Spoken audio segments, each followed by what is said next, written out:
ইদানিং প্রচুর বিদগ্ধ জন ইসলামের উত্থান ও প্রসার নিয়ে সবিস্তারে অনুসন্ধান করেছেন। আপনারা জানেন যে ইসলাম নিয়ে কিন্তু এখন প্রচুর গবেষণা হচ্ছে, যেহেতু এই যে 11-11 পর থেকেই কিন্তু এই যে লাদানের যে টুইন টাওয়ারে হামলা, তারপর থেকে আসলে মানুষ জানতে চেষ্টা করছে যে কেন এই হামলা হলো, তাহলে ইসলামের ভিতরে কি এমন উপাদান আছে যার কারণে মানুষ নিজের জীবন তুচ্ছ করে এই যে ধর্মের পিছনে, মানে ধর্মের জন্য আত্মত্যাগ করে, কি আছে এর ভিতরে, কি সত্য আছে, হ্যাঁ, বা কি উপাদান আছে।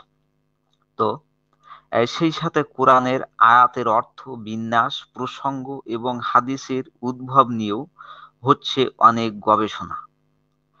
পাশ্চাত্য পণ্ডিত, যেমন জার্মান বংশোদ্ভূত প্রাচ্য বিশেষজ্ঞ থিওদার আহ থিওদার নোলদেক, হাঙ্গেরীয় বংশোদ্ভূত ইজহাক গোল্ডজিহার, আহ, অস্ট্রিলীয় বংশোদ্ভূত অধ্যাপক আলফ্রেড ভন ক্রেমার, জার্মান বংশোদ্ভূত আরবি সাহিত্য বিশেষজ্ঞ অ্যাডাম মেজ,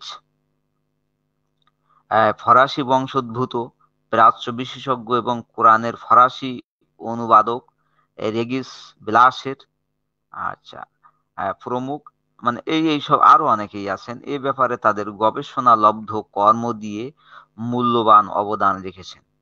অনুবীক্ষণ যন্ত্র দিয়ে দেখার মতো করে তারা পুঙ্খানুপুঙ্খভাবে অধ্যয়ন করেছেন ইসলাম, কোরআন, হাদিস, আরব ইতিহাসের প্রাসঙ্গিক বিষয়াবলী পর্যবেক্ষণ করেছেন বৈজ্ঞানিক পদ্ধতিও কিন্তু এখানে অ্যাপ্লাই করেছেন তারা।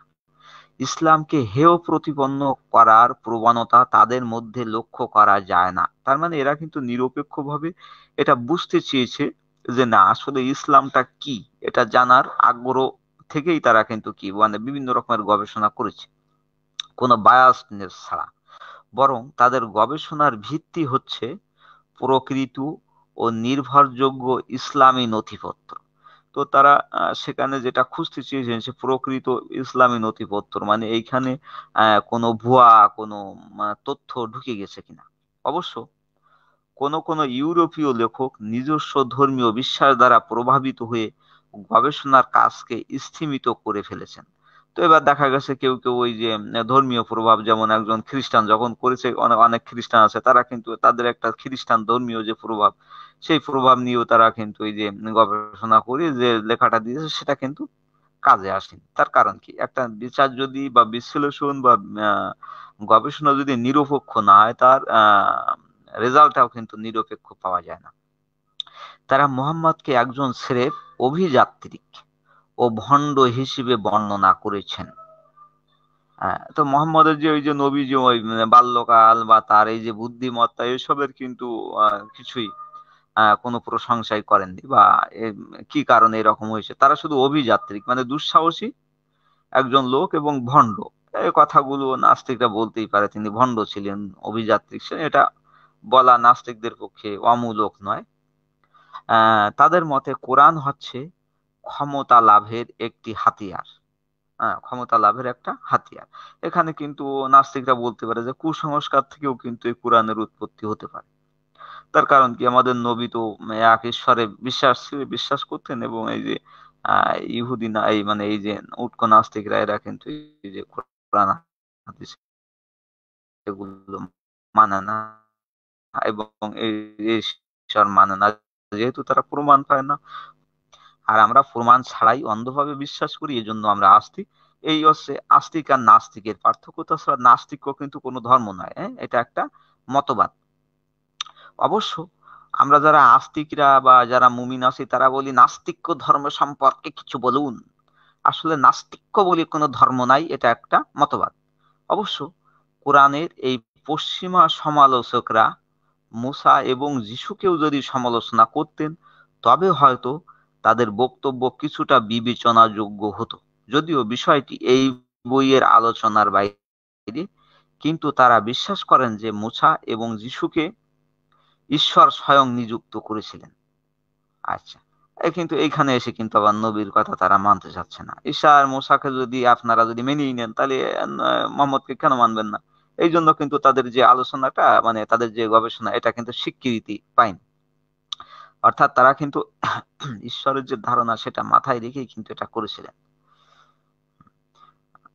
যদিও আচ্ছা, কিন্তু তারা বিশ্বাস করতেন যে মুসা এবং যিশুকে ঈশ্বর স্বয়ং নিয়োজিত করেছিলেন, কিন্তু মুহাম্মদকে নয়। তাদের এই বক্তব্যের সমর্থনে যৌক্তিকভাবে স্বীকৃত কোনো প্রমাণ নাই যে ঈসা এবং মুসাকে যে আল্লাহ বা ঈশ্বর নিয়োগ করেছিলেন, এরকম কিন্তু প্রমাণ তাদের কথায় কোথাও নাই। আচ্ছা, তারপরে হুম কোথায় গেলাম, একটুখানি যদি বড় করতেন ফন্টটা, মানে মেলা ছোট হয়ে গেছে, আমার খুব কষ্ট করে তাকাতে হচ্ছে। ও, একটুখানি যদি বড় করতেন।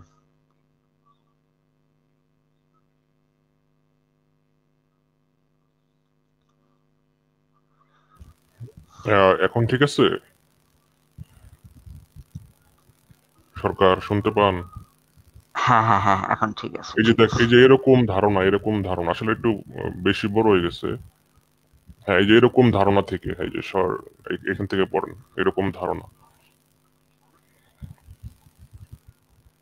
সরকার, আপনি কাজ এরকম করেন, আপনি যে ধারণা রোটেশন যারা করেন, পোষণ করেন তাদেরকে শুরুতেই হ্যাঁ আপনি মোবাইলটা রোটেট করে হ্যাঁ হ্যাঁ দেন, ওই করেছি, এবার করেছি।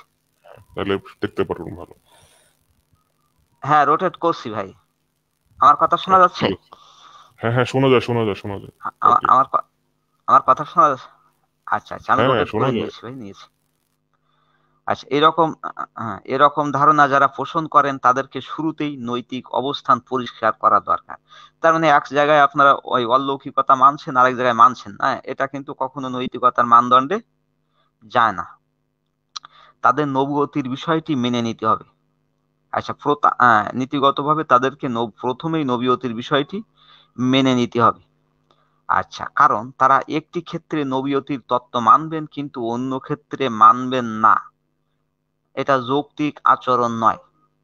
আরবের প্রসিদ্ধ চিন্তাবিদ মুহাম্মদ বিন জাকারিয়া এবং সিসিরি অন্ধ কবি আবু আল আলা আল মারি নবু নবীকে কই গেল আমারই নবীয়তির দাবিকে আপনি অল্প দরকার হলে অল্প একটু ছোট্ট করে দেন, অল্প একটু ছোট্ট করে দেন, অসুবিধা নেই, অল্প একটু ছোট্ট করি মানে ওই ধরাই দেন। হ্যাঁ, উল হ্যাঁ, এখন দেখা যায়। আপনি অল্প একটু ছোট্ট করে দেন, দিয়ে ধরাই দেন, এসে আটকে দেন, এসে আটকায় দেন। হ্যাঁ, এখন দেখেন তো, না, এখন এই এই দেখেন তো। এই মানে বাম পাশটা এই ভিতরে ঢুকে গেছে, আচ্ছা, না, বাম বাম পাশ ঢুকে পাশটা গেছে ভিতরে মানে? ঢুকে গেছে। না, এখানে তো পুরাটাই দেখতেছি আমি স্ক্রিনে। মিস্টেরিয়াস, আপনি দেখতেছেন পুরাটা? একটু বলেন তো। হ্যাঁ হ্যাঁ, আমি পুরাটাই দেখতেছি। হ্যাঁ সরকার হ্যাঁ, কি এবার বলেন ঠিক আপনি? আছে, এবার ঠিক আছে, আপনি এবার মানে ঠিক জুম আছে, ইন করে ফেলাইছেন, এবার একটু ঠিক আছে। জুম আউট করেন। হ্যাঁ, এই যে আপনার এই যে নবতির দাবিকে স্বীকার করতেন না হ্যাঁ এখান হ্যাঁ, থেকে, ঠিক। হ্যাঁ। এবার হ্যাঁ হ্যাঁ, আচ্ছা। আরবের প্রসিদ্ধ চিন্তাবিদ মুহাম্মদ বিন জাকারিয়া এবং আহ, সিসিরিয় সিসিরিয় অন্ধ কবি আহ, আবু আল আলা আল মারি নবুয়তির দাবিকে স্বীকার করতেন না। এরা কিন্তু এই যে আবার নবুয়তির দাবি মানে কোনোভাবেই স্বীকার করতেন না। তাদের মতে ধর্মীয় বিশ্বাসের উপর ভিত্তি করে নবুয়তি বা পয়গম্বরের দাবি অযৌক্তিক এবং অবিশ্বাস্য, যেটা এই যে নাস্তিকরা করে থাকে। ধর্মবিশ্বাসীরা বলেন স্রষ্টা অনুগ্রহপূর্বক কোনো ব্যক্তিকে নিয়োজিত করেন মানুষকে বিপদ এবং পাপ থেকে বিরত রাখার জন্য। এটা কিন্তু মানে আমরা বলে থাকি, আমরা যারা মুমিন আছি আমরা ভাবি যে মানুষকে পাপ থেকে বিরত রাখার জন্য এবং মানে সঠিক পথে চালনা করার জন্য আহ ঈশ্বর কি করেন বা আল্লাহ কি করেন যে একজন মানে পথপ্রদর্শক বা মেসেঞ্জার পাঠান।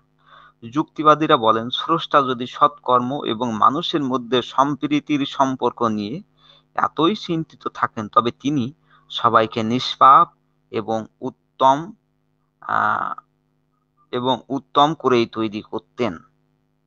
এখানে যুক্তিবাদীরা যেটা বলেন, স্রষ্টা যদি সৎকর্ম এবং মানুষের মধ্যে সম্প্রীতির সম্পর্ক নিয়ে এতই চিন্তিত থাকেন, তবে তিনি সবাইকে নিষ্পাপ এবং উত্তম করেই তৈরি করতেন। তা কিন্তু ঈশ্বর করেননি। কারোর ভিতরে পাপ ঢুকাইছেন, কাউকে অধম বানাইছেন, কাউকে মানে পাপী বানাইছেন, কাউকে নিষ্পাপ বানাইছেন, এরকম কিন্তু বানাইছেন। তার মানে এখানে তারা বলতে চাচ্ছে যে না, এটা আসলে ঈশ্বরের কোনো মানে ইয়েই না, এটা কোনো যুক্তিতেই পড়ে না। যদি তিনি দয়াই করবেন তাহলে কেন মানুষকে নিষ্পাপ এবং উত্তম করে তৈরি করবেন না? মানুষকে ঈশ্বরের মন মতো করে সৃষ্টি করলে কোনো পয়গম্বর বা তার কোনো প্রতিনিধি পাঠানোর দরকার থাকতো না। হ্যাঁ, তাহলে ঈশ্বরের মনের মতো আপনি যদি একটা বাড়ি বানান, তাহলে আপনি সবসময় চেষ্টা করবেন কি যে আপনার বাড়িটা আপনার মনের মতো হোক, এখানে কোনো ত্রুটি থাক সেটা কিন্তু আপনি চাইবেন না। আপনি চাইবেন না আপনার যে ছাদের কোথাও ফুটো থাকুক আহ বা কোথাও ভালো থাকুক, এরকম চাইবেন না। আপনি চাইবেন না যে বৃষ্টিকালে ওই ছাদ দিয়ে যেন আপনার ঘরে পানি না পড়ে। আপনি সেরকম সবচেয়ে সুন্দর করে তৈরি করবেন। তাহলে এখানে দেখা যাচ্ছে কি যে কাউকে আপনি উত্তম করলেন, কাউকে অদম করলেন, কাউকে পাপী বানালেন, কাউকে নিষ্পাপ বানালেন, কাউকে ল্যাংড়া বানালেন, কাউকে সুন্দর বানালেন। তাহলে কি হলো? এখানে দেখা গেল কি যে আপনি আসলে মানে সেই ঈশ্বর আহ কি আসলে সত্যিকারের মানুষের মঙ্গল চায় না। অতএব আহ তিনি এই যে পয়গম্বর পাঠাতে পারেন না। ধর্মবিশ্বাসীরা উত্তর দেন ভালো মন্দ ঈশ্বরেরই সৃষ্ট নয়, ভালো ও মন্দ ঈশ্বরের সৃষ্টি নয়। ঈশ্বর নিজে থেকে সম্পূর্ণ বিশুদ্ধ হলেও ভালো এবং মন্দ মানুষের সহজাত প্রবৃত্তি। আচ্ছা দাঁড়ান, আমি আগের একটা লাইন, আগের ওই লাইনটাকে একটুখানি নিয়ে আসেন, আগের ওই লাইনটা। হ্যাঁ, হ্যাঁ। ঈশ্বর নিজে থেকে সম্পূর্ণ বিশুদ্ধ হলেও ভালো এবং মন্দ মানুষের, আচ্ছা তারপরে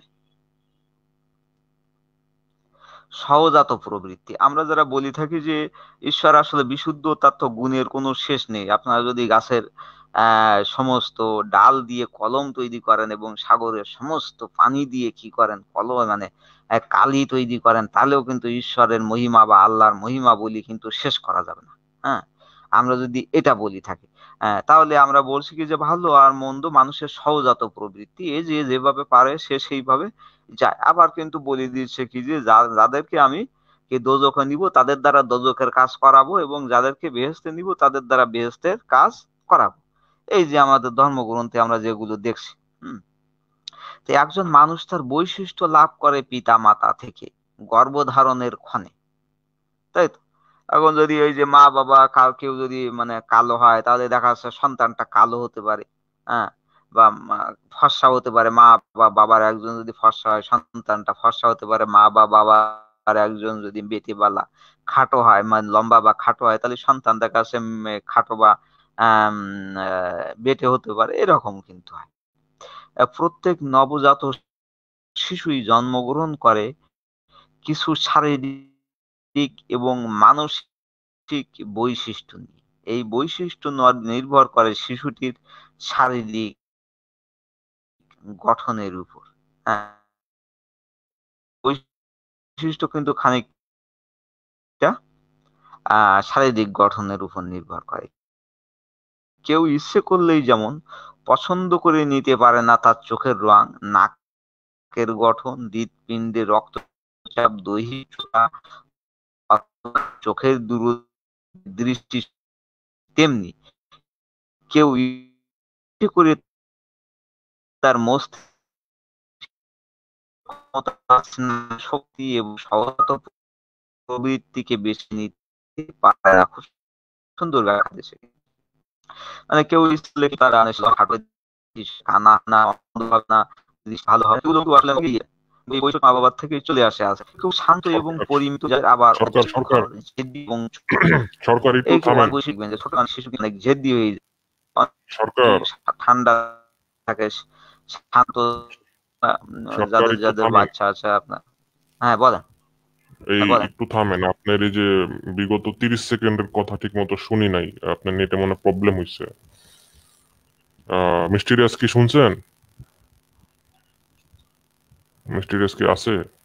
আমি মনে করছি আমারই নেট, আমি বুঝতেছি না। না না না, আমিও প্রথমে আমি ভাবছি মনে আমার করছি সমস্যা আমারই কিনা। নেটের প্রবলেম। আমিও তো ওরকম চিন্তা না না করছি। না না না না, ঠিক আছে। তাহলে এখন সরকার একটু কথা আচ্ছা, বলেন তাহলে তো। ওই আগের লাইন থেকে আবার দিতে হবে।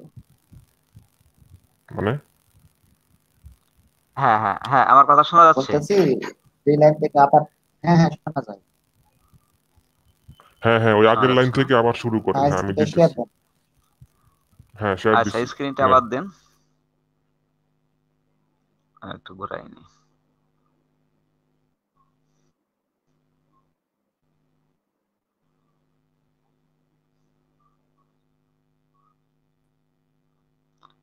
এখনো শো করেনি। হ্যাঁ হ্যাঁ, এবার ঠিক আছে। ও, আমরা যেটা বলছিলাম, যে এই বৈশিষ্ট্য নির্ভর করে শিশুর শারীরিক গঠনের উপর। হ্যাঁ, কেউ ইচ্ছে করলেই যেমন পছন্দ করে নিতে পারে না তার চোখের রং, নাকের গঠন, হৃৎপিণ্ডের রক্তচাপ, দৈহিক উচ্চতা অথবা চোখের দৃষ্টি শক্তি, তেমনি কেউ ইচ্ছে করে তার মস্তিষ্কের ক্ষমতা, স্নায়ু শক্তি এবং সহজাত প্রবৃত্তিকে বেছে নিতে পারে না। কেউ কেউ শান্ত এবং পরিমিত মেজাজের, আবার অনেকে উচ্ছৃঙ্খল, জেদি এবং চরমপন্থী হয়ে থাকে। যারা সন্তোষজনক, ভারসাম্যপূর্ণ চরিত্রের অধিকারী, তারা অন্য কারো স্বাধীনতার উপর হস্তক্ষেপ করে না। এই দেখেন, এই যে কথাটা দেখেন, এই যে যারা সন্তোষজনক, ভারসাম্যপূর্ণ চরিত্রের অধিকারী, তারা অন্য কারো স্বাধীনতার উপরে হস্তক্ষেপ করে না। তাহলে আমরা এখানে দেখতে পাচ্ছি যে আমাদের নবী মোহাম্মদ কিন্তু সন্তোষজনক ছিলেন না, ভারসাম্য ভারসাম্যপূর্ণ চরিত্রের অধিকারীও ছিলেন না, তিনি অন্যের স্বাধীনতায় হস্তক্ষেপ করতেন। আমরা এখানে যে একটা শিশুর যে বৈশিষ্ট্য আমরা দেখতে পাচ্ছি, সেখান থেকে কিন্তু আমরা এরকম দেখতে পাচ্ছি, যারা আগ্রাসী তারা হিংসাত্মক কর্মে লিপ্ত হন। আমাদের নবীর কিন্তু প্রচন্ড হিংসা ছিল, মানুষকে অভিশাপ দিত। এত আপনারা জানেন, আল্লাহ নিজেও কিন্তু অভিশাপ দিয়েছে। আহ, ওই যে আবুল হস্ত ধ্বংস হোক আবুল আহাবের হস্তদ্বয়, তার স্ত্রীর গলায় মানে ওই যে খজ্জুর রশ্মি ঝুলিয়ে আছে। আল্লাহ কিন্তু এরকম অভিশাপ দিচ্ছে, কিন্তু তাদের কিন্তু কিছুই সব জায়গায়, ও কোরআনে যা আছে ভাই তাই মেনে নি। আমি ওই তেনাবাজের ভিতরে নেই, যা আছে ভাই তাই। আমার কোরআন যেমন তেমন, স্বাধীনতার উপর হস্তক্ষেপ করে না। যারা আগ্রাসী তারা প্রায় হিংসাত্মক কর্মে লিপ্ত হন। আচ্ছা, বলা হয় যে নবীদের পাঠানো হয় মানুষের চরিত্রের পরিবর্তনের জন্য। প্রশ্ন হচ্ছে, সন্তোষজনক ভারসাম্যের ব্যক্তিত্বে রূপান্তরিত করা যেতে পারে? এই যে একটা সুন্দর প্রশ্ন কিন্তু। একজন ভারসাম্যহীন ব্যক্তিকে কি পুরোপুরি সন্তোষজনক ভারসাম্যের ব্যক্তিত্বে রূপান্তরিত করা যেতে পারে? আমরা যদি চাইতাম, লাদেনকে কি আমরা মনে করেন যে ওই ওর যে জঙ্গিপনা থেকে কি আমরা মুক্ত করতে পারতাম? এই প্রশ্নটাই। হ্যাঁ, মানবীয় আচরণের যে গুণাবলী বংশগত, বংশগত কিন্তু কিছু গুণাবলী আছে, সেগুলি কি সেগুলো কি অন্য ব্যক্তির সদুপয়োগ দ্বারা পরিবর্তিত করা সম্ভব? আর তাই যদি সম্ভব হতো, তবে মানব ইতিহাসে ধর্মের আগমনের পরও কেন এত হিংসা, নিষ্ঠুরতা, অপরাধ প্রবণতা বিরাজ করেছে এবং বিস্তার লাভ করেছে? মানে এখানে কিন্তু একটু প্রশ্ন, আপনারা একটু ভেবে দেখেন। আমি আরেকবার পড়ছি। আহ মানবীয় আচরণের যে গুণাবলী বংশগত, বংশগত কিছু কিন্তু মানুষের আচরণের গুণাবলী থাকে। হুম, সেগুলো কি অন্য ব্যক্তির সদুপদেশ দ্বারা পরিবর্তিত করা সম্ভব? আহ, আর তাই যদি সম্ভব হতো, তবে মানব ইতিহাসে ধর্মের আগমনের পরও কেন এত হিংসা, নিষ্ঠুরতা, অপরাধ প্রবণতা বিরাজ করেছে এবং বিস্তার লাভ করেছে? ফলে আমরা বলতে বাধ্য হই যে ঈশ্বর তার প্রেরিত ভালো এবং সুখী বানাতে পারেননি। তাহলে আমরা বলতে পারছি যে, ফলে আমরা বলতে বাধ্য হই যে ঈশ্বর তার প্রেরিত নবীদের দ্বারা মানব জাতির সকল নারী পুরুষকে ভালো এবং সুখী বানাতে পারেননি। পেরেছিলেন কি? আমাদের নবী কি সকল মানুষকে মানুষকে কি ভালো বানাতে পেরেছিলেন? তাদেরকে কি সুখী কি বানাতে পেরেছিলেন? যাদেরকে দাস হিসেবে বা দাসী হিসেবে ব্যবহার করেছিলেন, তাদের মনের কোণে আমরা কি কখনো ঢুকে দেখেছি তাদের মনে কোনো কষ্ট আছে কিনা, দুঃখ আছে কিনা, বঞ্চনা আছে কিনা, হতাশা আছে কিনা, দারিদ্রতা আছে কিনা, ক্ষোভ আছে কিনা? আমরা কি এগুলো কখনো ঢুকে দেখেছি? দেখিনি কিন্তু। তাহলে মানুষের যে দুঃখ, কষ্ট, আনন্দ, বেদনা, এগুলো কিন্তু লাঘব করা সম্ভব হয়নি। একজন নিরপেক্ষ পর্যবেক্ষণকারী হিসেবে এই বিষয়ে মন্তব্য করা যেতেই পারে। এর চাইতে সঠিক, সহজ এবং নিরাপদ ব্যবস্থা হতো যদি ঈশ্বর প্রথমেই সকল নারী পুরুষকে ভালো বানাতেন। এই যে এত নবী, পয়গম্বর এগুলো পাঠানোর তো কোনো দরকারই হতো না। ঈশ্বর যদি সকলকে ভালো, মানে কারোর মনের মধ্যে কোনো ময়লা ময়লা টয়লা থাকবে না, কেউ কারোর বিরুদ্ধে হিংসা করবে না, কেউ কারোর হুর চাবে না, নবীকে কেউ বলবে না যে নবী আমার উম্মত হোক, বা আমি নবীর স্ত্রীদের দাসী বানাই, বা আল্লাহরে আমার মানে পিছনের দিকে বসাই, আল্লাহ আমার দাস হোক, এইরকম কিন্তু ওইখানে কেউ বলবে না। মানুষের এরকম যে হীন আকাঙ্ক্ষা, এইগুলোও কিন্তু সেখানে থাকবে না। তাহলে ঈশ্বর কি করতে পারতেন? মানুষের এই যে দরিদ্রতা, এগুলো দূর করতে পারতেন, মানুষের মনে দুঃখ কষ্ট, এগুলো দূর করতে পারতেন, প্রত্যেক মানুষকে উন্নত চরিত্রের অধিকারী করতে পারতেন।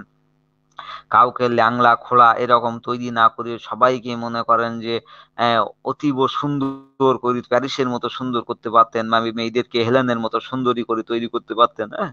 এরকম সুন্দর করে তৈরি করতে পারতেন, তা কিন্তু ঈশ্বর করেননি। আচ্ছা, আমরা পরের পাতায় যাই। ও না, এইখানে তো আছে।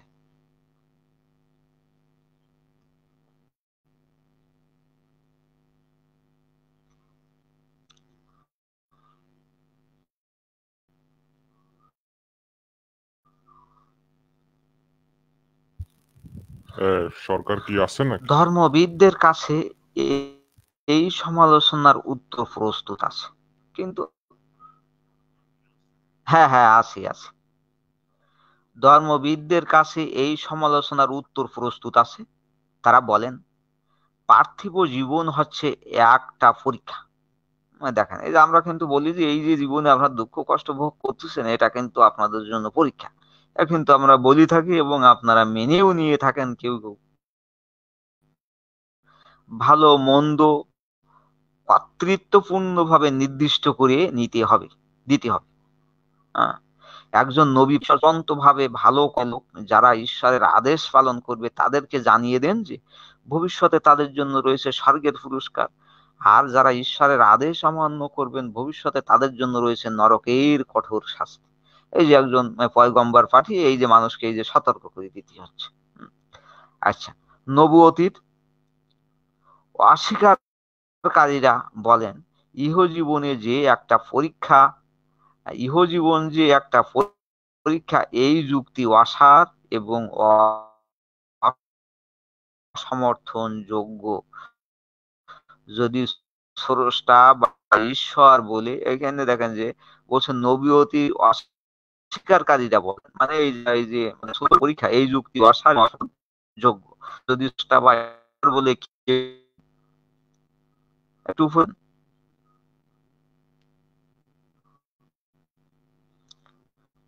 একটু উপরে উঠা। হ্যাঁ, উপরে তো উঠাইছি।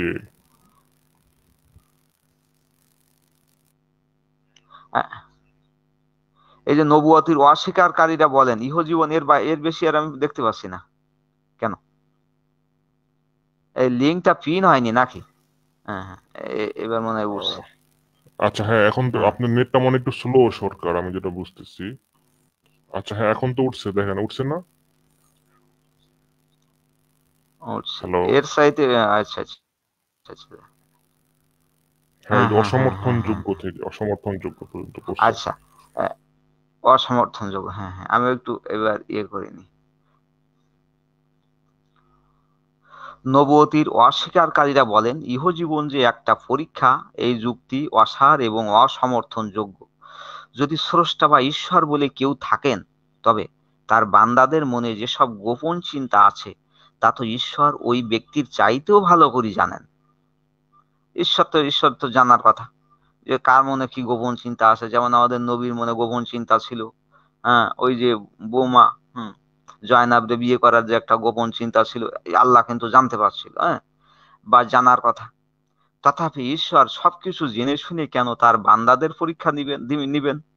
ও যিনি জানেন যে আমার এই ছাত্র মানে কত পাবে, একেবারে মনে করেন যে আপনি আর একটা ছাত্র আছে যে পরীক্ষা দিলে 10 পাবে বা 15 পাবে, হ্যাঁ, এবং আপনার কাছেই যে আপনি যদি 10 বা 15 পরীক্ষা ছাড়াই যদি দিয়ে দেন, 10 বা 15 যদি পরীক্ষা ছাড়াই দিয়ে দেন, আপনার কাছে কিন্তু মানে কেউ জবাবদিহি করতেও পারবে না, হ্যাঁ, যে আপনি আমার পরীক্ষা নিলেন না, আপনি আমার 10 বা 15 দিলেন, এরকম কিন্তু কোনো বলার কোনো অধিকার নেই। আপনারা জানেন যে আমাদের ঈশ্বর কিন্তু কি স্বৈরাচারী। তিনি যা মনে করেন তিনি তাই করেন, কিন্তু তিনি সবচেয়ে কৌশলী। তিনি যা কৌশল করেন তাই করবেন, আর কারোর কথায় কিন্তু তিনি তার কাজ থামাবেন না, তার সে স্বৈরাচারী মনোভাব কিন্তু তিনি বন্ধ করবেন না। তিনি কি আগে থেকেই জানেন না যে কে এই পরীক্ষায় কৃতকার্য হবে আর কে অকৃতকার্য হবে? ঈশ্বরের সবকিছুই কি পরিকল্পিত, কিংবা এই মহাবিশ্বে ঈশ্বরের পরিকল্পনার বাইরে বা তার ইচ্ছার বিরুদ্ধে কি কিছু ঘটতে পারে? ঈশ্বর কেনই বা তার বান্দাদের তাদের মন্দ কর্ম সম্পর্কে অবহিত করবেন? বান্দারা কখনো নিজেদের কাজকে পাপ বলে মনে করবে না। ওরা যা করে তা ওদের মেজাজের বৈশিষ্ট্য এবং চরিত্রের সাথে খাপ খায়। সবার যদি একই ধরনের সহজাত প্রবৃত্তি হতো, তাহলে কেউ কেউ ঈশ্বরের আদেশ পালন করেন আর কেউ করেন না, এর ব্যাখ্যা করা যায় না। এই যে সবার সহজাত প্রবৃত্তি কিন্তু এক না, এই জন্য দেখেন যে কেউ ঈশ্বরকে মানে আর কেউ কিন্তু ঈশ্বরকে মানে না, ঈশ্বরের আদেশকে পালন করে, কেউ পালন করে না। সোজা ভাষায় বলা যায়, সবার মাঝে যদি ভালো মন্দ করার প্রবণতা সমানভাবে থাকতো, তাহলে হয় সবাই ঈশ্বরের আদেশ পালন করবে, নয়তো সবাই ঈশ্বরের আদেশ পালন করবে না, তাই তো? সাধারণ এই বিবেচনার সাথে মুসলিম চিন্তাবিদদের এটাও মনে রাখা দরকার যে কোরআনের একাধিক স্থানে বলা হয়েছে মানুষের ভ্রান্তি এবং সাধুতা নির্ভর করে আল্লাহর ইচ্ছার উপর। যেমন, কাউকে প্রিয় মনে করলেই তুমি তাকে সৎপথে আনতে পারবে না, তবে আল্লাহ যাকে ইচ্ছা সৎপথে আনেন, আর তিনিই ভালো জানেন কারা সৎপথ অনুসরণ করেন। সূরা কাসাস আয়াত নাম্বার 56। আপনারা কিন্তু এই যে ধর্ম, আমরা আমরা যারা বলি, যারা ধর্ম প্রচার করি, হ্যাঁ, তারা কিন্তু এই আয়াতগুলো মানে, হ্যাঁ। তাহলে আমাদের কি হচ্ছে যে আমরা কিন্তু ইচ্ছে করলেই কি করতে পারি না। যদি ঈশ্বর থেকেই থাকে, আমরা ইচ্ছে করলে কিন্তু ভালো মন্দ কাজ আমরা করতে পারি না, এখান থেকে কিন্তু দেখা যাচ্ছে। আবার আর এক আয়াতে আসে কিন্তু যে কারো স্বাধীন ইচ্ছা বলে কিন্তু কোনো কিছুই নেই, এরকম আর এক, আমি ইচ্ছা করলে প্রত্যেক ব্যক্তিকে সৎ পথে পরিচালিত করতে পারতাম। তার মানে আল্লাহ কিন্তু ইচ্ছা করেনি। এই যে সূরা সিজদা আয়াত নাম্বার 13, আল্লাহ যাকে ইচ্ছা উত্তম বাণী সংবলিত কিতাব দিয়ে পথ প্রদর্শন করেন। তাহলে এই দেখেন, মনে করেন যে আমাদের নবীরে এই যে নবী না বানাইতো, আপনারও বানাতে পেতো, আমারও বানাতে পেতো, আরো একজনের বানাতে পেতো। নবীর পরে এই যে তার এই যে কৃপা, হ্যাঁ, এটা আপনার কি হয়ে গেল? তার নবীর পরে যে আল্লাহ যে দয়া, এটা একটু মানে কি কি বলা যায়, এটাকে স্বজন প্রীতি হয়ে গেল না? আপনার সবই যদি আপনার সৃষ্টি হয়, তাহলে আপনি নবীরে দিলেন মনে করেন 11-12টা বিবি দিলেন, আর আমাদের দিলেন মোটে 60টা। তাহলে এইটা কি অন্যায় হয়ে গেল না? হুম। আবার আপনি বলতেছেন কি যে নবী তো তোমাদের মতোই মানুষ, তা নবী যদি আমাদের মতোই মানুষ হয়, তার 11-12 বিবি গ্রহণ করার সুযোগ আছে, আমাদের কেন নেই তাইলে? ভাই আমার ওইখানে শেষ হয়নি, ওইখানে একটু বাকি ছিল। হ্যাঁ হ্যাঁ, আচ্ছা ঠিক আছে, ঠিক আছে, ঠিক আছে। আচ্ছা, এবার দেখেন, আর আল্লাহ যাকে বিভ্রান্ত করেন তার কোনো পথ প্রদর্শক নেই। তাহলে আপনি যে বিভ্রান্ত হচ্ছেন, এ কিন্তু আল্লাহই করছে। সূরা জুমার আয়াত নাম্বার 23। আচ্ছা, কোরআনে এবার উপরে উঠান।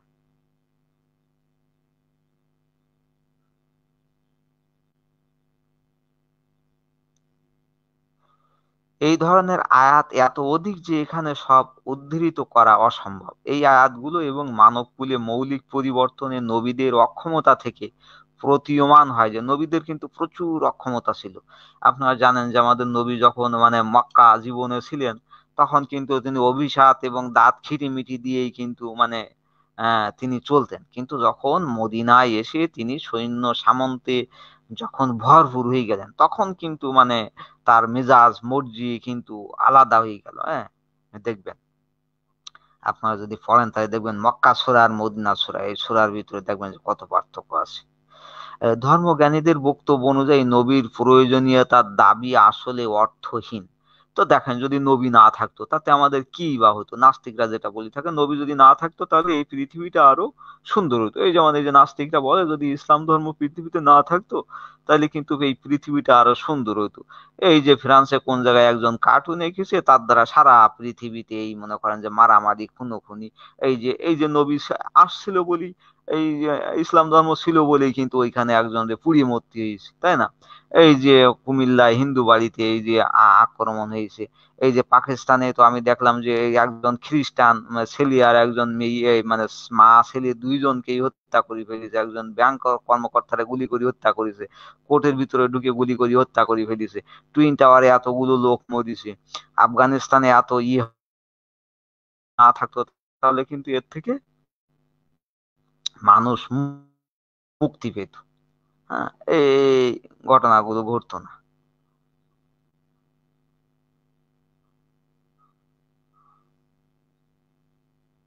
আচ্ছা, তাহলে আমরা পরে থেকে পড়ি। বলছে কি যে ধর্মজ্ঞানীদের বক্তব্য অনুযায়ী নবীর প্রয়োজনীয়তার দাবি আসলে অর্থহীন। অর্থহীন কেন বলেছে? বলেছে ওই যে আমি যাকে ইচ্ছা হেদায়েত দান করি আর যাকে ইচ্ছা পথভ্রষ্ট করি। হ্যাঁ, এই কিন্তু ওইখানে বলেছে। তাহলে ভাই আমার এই যে নবী তুমি পাঠাইলি কেন? আল্লাহ ভাই তুমি, এই ঈশ্বর ভাই তুমি কেন নবী পাঠাইলি? তুমি যদি যদি আমাদের এই পথভ্রষ্ট করবাই, তাহলে এই নবী পাঠাই কেন? ফাও ফাও আমাদের এই যে বিকাশ ছিল। এই নাস্তিকরা এই দাবি কিন্তু করতেই পারে, তাদের দাবিটা আমি এখানে যৌক্তিক বলে মনে করি। ধর্মীয় পণ্ডিতদের অসার বক্তব্যগুলোর মধ্যে শ্রেষ্ঠ হচ্ছে ঈশ্বরের সৃষ্টি নিয়ে। আপনারা জানেন এই যে আমরা বলি থাকি যে একজন তো সৃষ্টিকর্তা থাকতেই হবে, তা নাহলে আপনি সৃষ্টি হয়েছেন কিভাবে? হ্যাঁ, তাদের বিশ্বাসের মূল ভিত্তি হচ্ছে যে সৃষ্টিকর্তা এবং বিশ্ব ব্রহ্মাণ্ডের পালনকর্তা নবী এবং অবতার পাঠিয়ে থাকেন। হ্যাঁ, বলছে কি যে সৃষ্টিকর্তা এবং বিশ্ব ব্রহ্মাণ্ডের পালনকর্তা নবী এবং অবতার পাঠিয়ে থাকেন। নবী পাঠায় ইসলাম ধর্মে, ইহুদি ধর্মে, খ্রিস্টান ধর্মে, আর অবতার পাঠায় হিন্দু ধর্মে, বৌদ্ধ ধর্মে, এইসব যে ধর্মগুলো আছে। এছাড়া ধর্মীয় পণ্ডিতরা মনে করেন সৃষ্টিকর্তা দ্বারা সৃষ্টির আগে মহাবিশ্বের কোনো অস্তিত্ব ছিল না। হ্যাঁ, তো এই যে এছাড়া ধর্মীয় পণ্ডিতরা মনে করেন কি সৃষ্টিকর্তার দ্বারা সৃষ্টির আগে মহাবিশ্বের কোনো অস্তিত্ব ছিল না, তিনি শূন্য হতে সবকিছু সৃষ্টি করেছেন।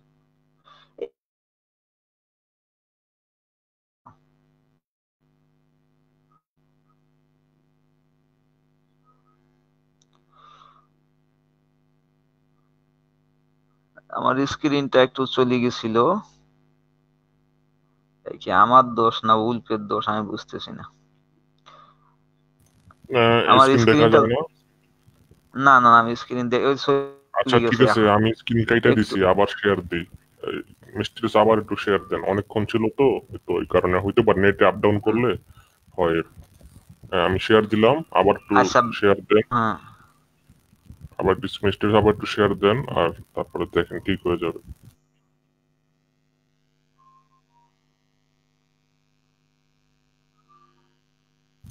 মিস্টিরিয়াস কি আছে নাকি? ও মিউট করে কথা বলতেছে বোধহয়। মিস্টিরিয়াস আনমিউট করেন। মানে কি আছে নাকি নাই সেটাও তো বুঝতে পারতেছি না। মিস্টিরিয়াস। ঘুমাই গেছে। আচ্ছা, না না না, ঘুমাবে কেন? তাইলে কই মিস্টিরিয়াস গেল? কি নাই? ও, এবার দিচ্ছে দিচ্ছে দিচ্ছে দিচ্ছে হ্যাঁ দিচ্ছে। দিছি দিছি দিছি।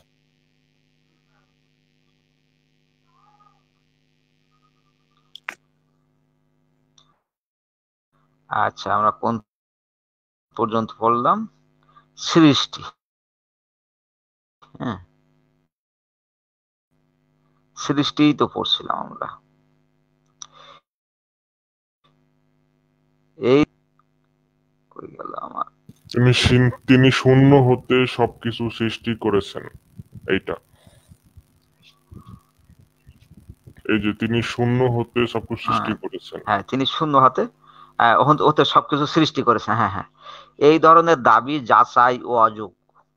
তার মানে আপনি যাচাই করবেন কি করে? আপনার যাচাই করার কি কোনো উপায় আছে? আপনার যাচাই কিন্তু করতে পারবেন না। এটা কিন্তু আপনার একটা ধারণা থেকে আপনার বলতে হবে। আমরা কেমন করে জানতে পারবো যখন ঈশ্বর অস্তিত্বশীল ছিলেন অথচ মহাবিশ্ব মহাকাশ কোনো কিছুই ছিল না?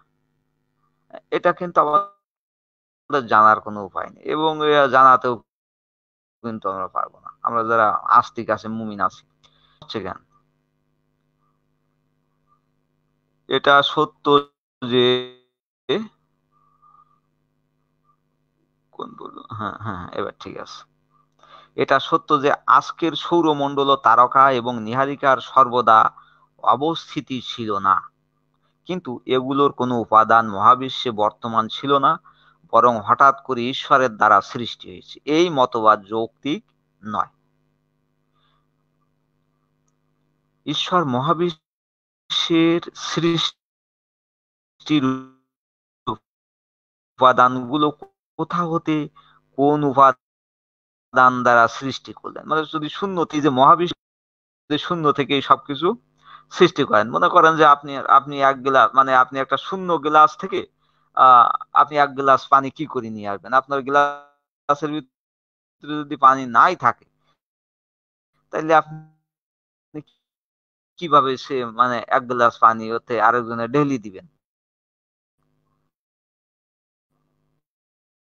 দিতে পারবেন না। কিন্তু এই যুক্তিটা কিন্তু এখানে সেরকমই বোঝাচ্ছে। নিয়ে নেওয়া যেতে, কিন্তু এখনো আমরা পরিষ্কার ভাবে জানি না কেমন করে পরমাণুর সংমিশ্রণ ঘটে এবং বস্তুর উদ্ভব হয়। তবে এই অনুকল্পের প্রমাণ দেখা যায় মহাকাশে অবিরাম ভাবে তারকাদের উদ্ভবে এবং তাদের মৃত্যুতে। আমরা দেখতে পাই যে তারকা কিন্তু নতুন নতুন তারকা তৈরি হচ্ছে, এবং নতুন নতুন তারকা মানে কিছু বুড়ো তারকার মৃত্যু ঘটছে।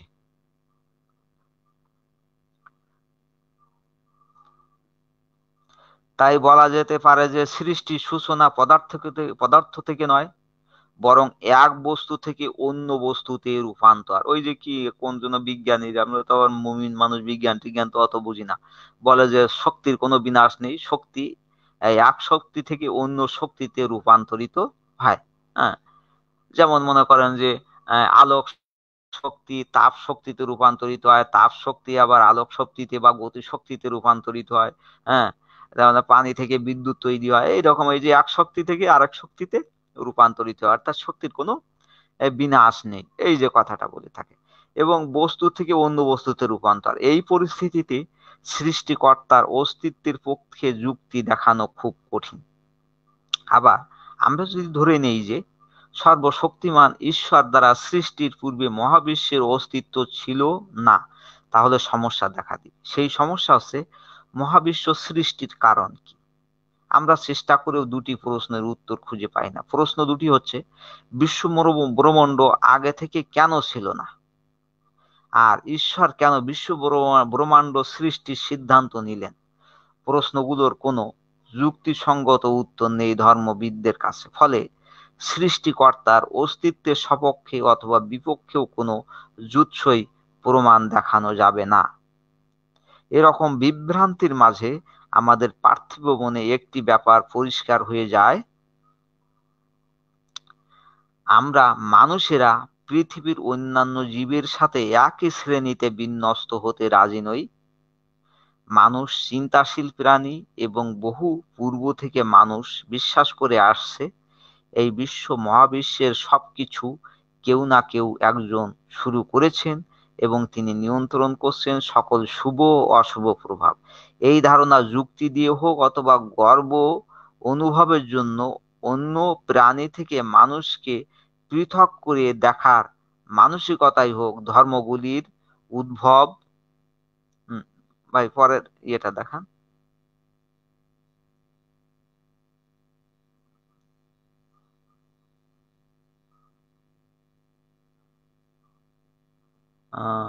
কই গেলাম?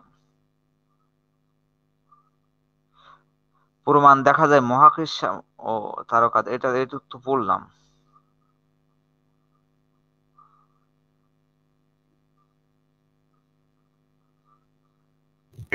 ওই যে ধর্মগুলির উদ্ভব আসছে তো। কোন জায়গা থেকে ছিল?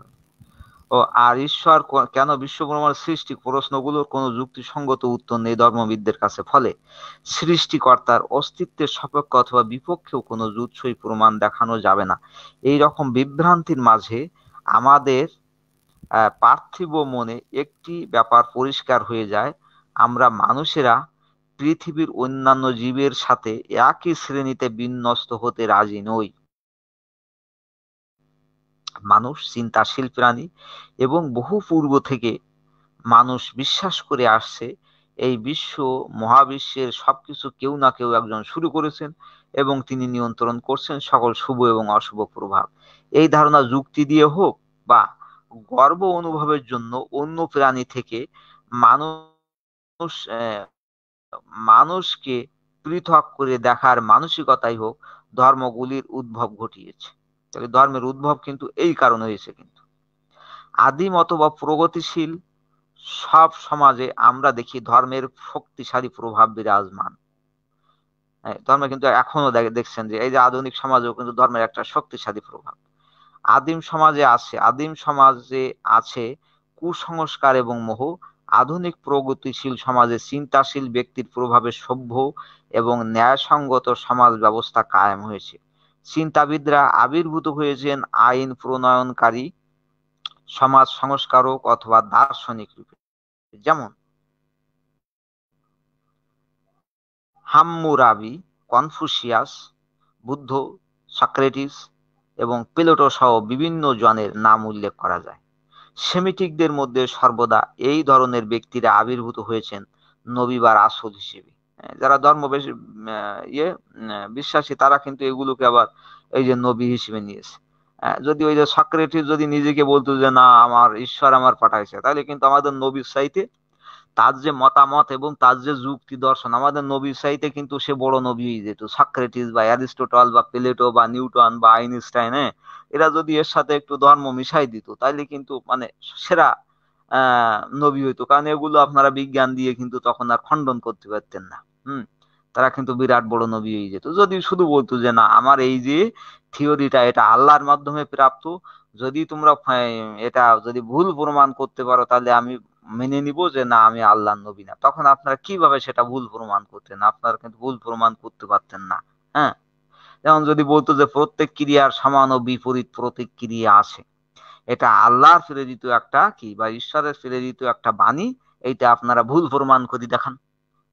হ্যাঁ, যদি আল্লাহর বা ঈশ্বরের প্রদত্ত বাণী না হতো তাইলে কি এই অবিশ্বাসীরা এর ভিতরে কিন্তু ভুল খুঁজে পেত, এই তত্ত্বটাকে তারা ভুল প্রমাণিত করতে পেত। যেরকম আমরা এই যে কোরআন নিয়ে বলি, যে নাস্তিকদেরকে বা অবিশ্বাসীদেরকে চ্যালেঞ্জ জানালাম যে এর মতো একটা আয়াত তারা তৈরি করি আনুক, হ্যাঁ, 1 বছরে বা 2 বছরে, কিন্তু তারা পারবে না। মানে তাদের চেষ্টা করতেও দিলাম না, আমি কিন্তু ডিসিশন দিয়ে দিলাম, আল্লাহ কিন্তু ডিসিশন দিয়ে দিল তারা পারবে না।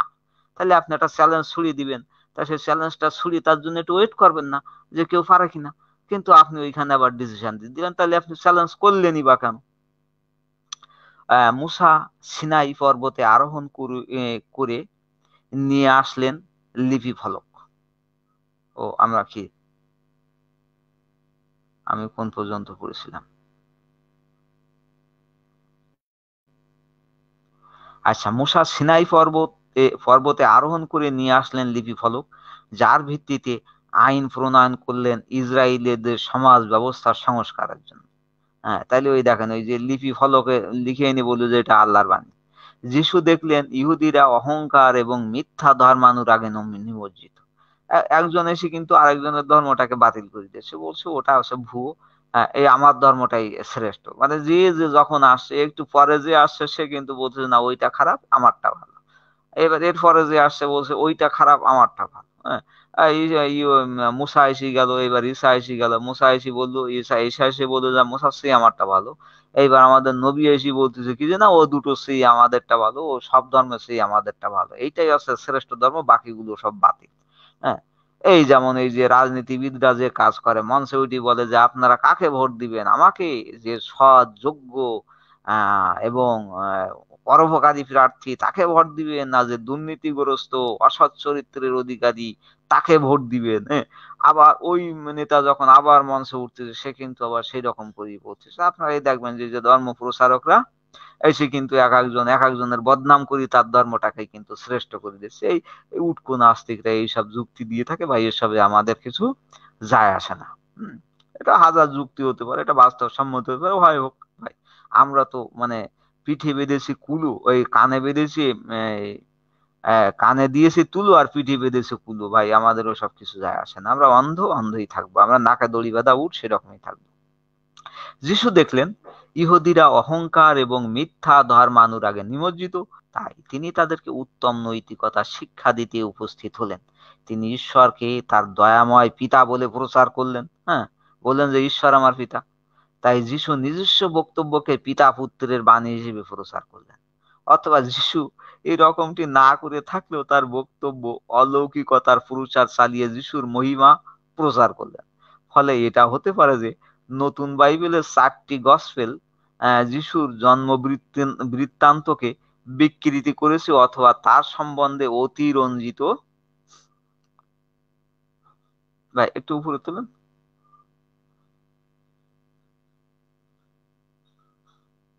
অতিরঞ্জিত গল্প সাজিয়েছে। হ্যাঁ, আচ্ছা, তারপরে 6ষ্ঠ শতাব্দীতে মুহাম্মদের উত্থান ঘটে।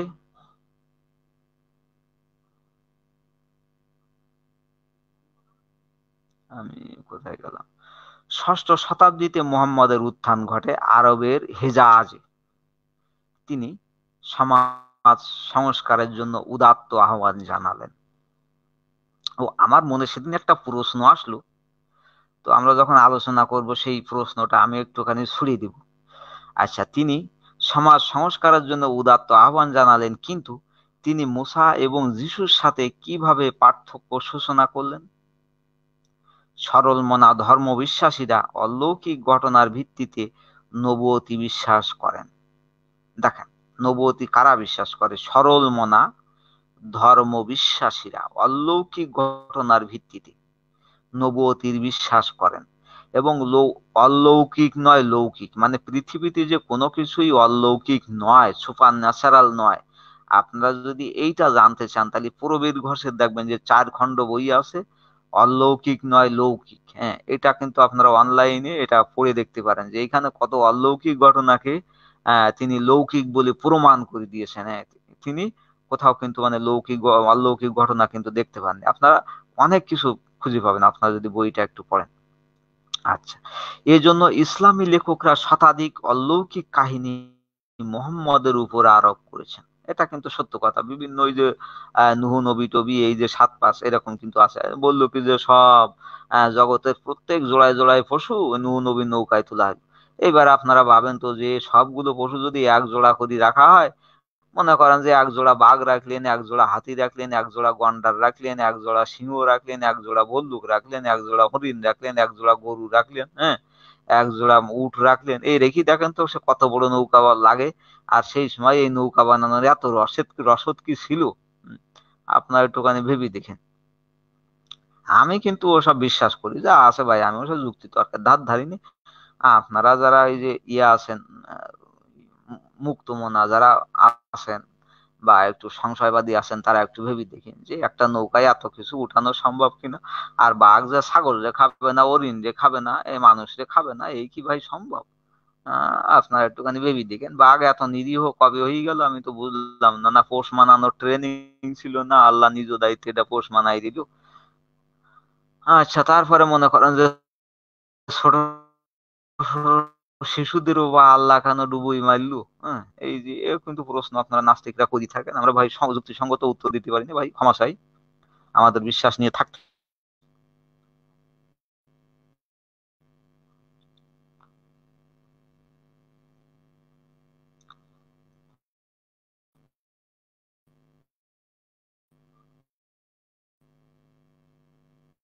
আমরা কোথায় গেলাম? এর জন্য ইসলামী লেখকেরা শতাধিক অলৌকিক কাহিনী মুহাম্মদের উপরে আরোপ করেছেন। প্রসঙ্গক্রমে হাদাদ নামে একজন খ্রিস্টীয় আরব পণ্ডিতের নাম উল্লেখ করা যেতে পারে। প্রচুর গবেষণা করে তিনি the Quran and the Bible নামে একটি বই রচনা করেছেন। হাদাদ। হ্যাঁ,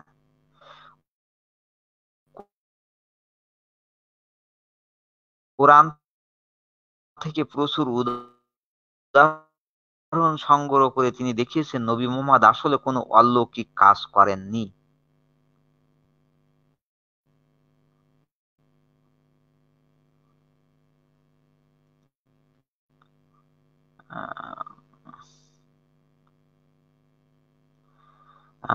কই গেল? তিনি প্রমাণ করেছেন যে মোহাম্মদ প্রচুর গবেষণা করে তিনি the Quran and the Bible নামে একটি বই রচনা কোরআন থেকে প্রচুর উদাহরণ সংগ্রহ করে তিনি দেখিয়েছেন নবী মোহাম্মদ আসলে কোনো অলৌকিক কাজ করেননি। এরপর তিনি অরবাসিনের মতো দাবি করেন যেহেতু অলৌকিক ঘটনা দিয়ে নবীদের মূল্যায়ন করা হয় তাই যিশু ও মুসার নবুয়তি প্রমাণিত। আচ্ছা, তো বলছে যে এখানে কিন্তু একটা হাস্যকর দিয়েছে, মোহাম্মদ যেহেতু কোনো অলৌকিক কাজ করে দেখাতে পারেননি, আর যেহেতু এই যে অলৌকিক কাজ দ্বারা এই যে নবুয়তি প্রমাণ করতে হয়, তাইলে যিশু আর হচ্ছে ঈসা কিন্তু যিশু আর মুসা এরা কিন্তু আসলে নবী। এই জন্য কিন্তু তার ওই যে যুক্তিটা কিন্তু প্রশ্ন সাপেক্ষ ছিল, প্রশ্নবিদ্ধ হয়ে যায়। আদতে সমস্ত অলৌকিক ঘটনাই অপ্রতিপাদনযোগ্য কল্পকাহিনী অথবা দৃষ্টিভ্রম। যিশু যদি সত্যি সত্যি কোনো মৃত ব্যক্তিকে জীবিত করে ফেলতেন তবে ইহুদিদের মধ্যে একজনও থাকতো না যে যিশুর নবুয়তিতে অবিশ্বাস করত বা যিশুর প্রতি মাথা নত করতে দ্বিমত